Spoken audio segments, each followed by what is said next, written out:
بسم اللہ الرحمن الرحیم عن عبادۃ بن الصامت رضی اللہ عنہ قال قال رسول اللہ صلی اللہ علیہ وسلم خمس صلوات افترضہن اللہ تعالی رواہ احمد۔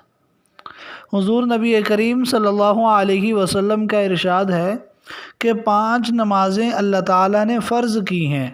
جس نے ان 5 نمازوں کے لیے اچھی طرح وضو کیا اور صحیح وقت پر ان کو ادا کیا اور رکوع و سجود بھی جس طرح کرنے چاہیے تھے ویسے ہی کیے اور پوری صفات کے ساتھ نماز کو ادا کیا، تو ایسے شخص کے لیے اللہ تعالیٰ کا پکا وعدہ ہے کہ اللہ تعالیٰ اس کی مغفرت فرمائیں گے۔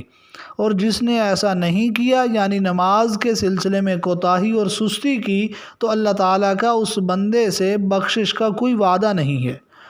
دوستو، اس حدیث کا مطلب یہ ہے کہ جو بندہ صاحب ایمان ہو، صاحب اسلام ہو، وہ اہتمام اور فکر کے ساتھ نماز اچھی طرح ادا کرے گا تو یہ اس بات کی خود ہی دلیل بن جائے گی کہ وہ گناہوں سے بچنے والا ہے۔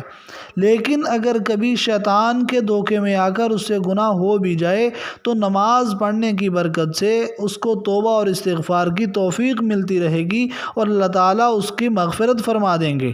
اس لیے ہمیں ہر وقت نماز کی پابندی کی فکر کرنی چاہیے، تاکہ اگر کبھی بندے سے گناہ ہو بھی جائے تو اللہ تعالیٰ بندے کو استغفار اور توبہ کی توفیق عطا فرما دے۔ السلام علیکم ورحمۃ اللہ وبرکاتہ۔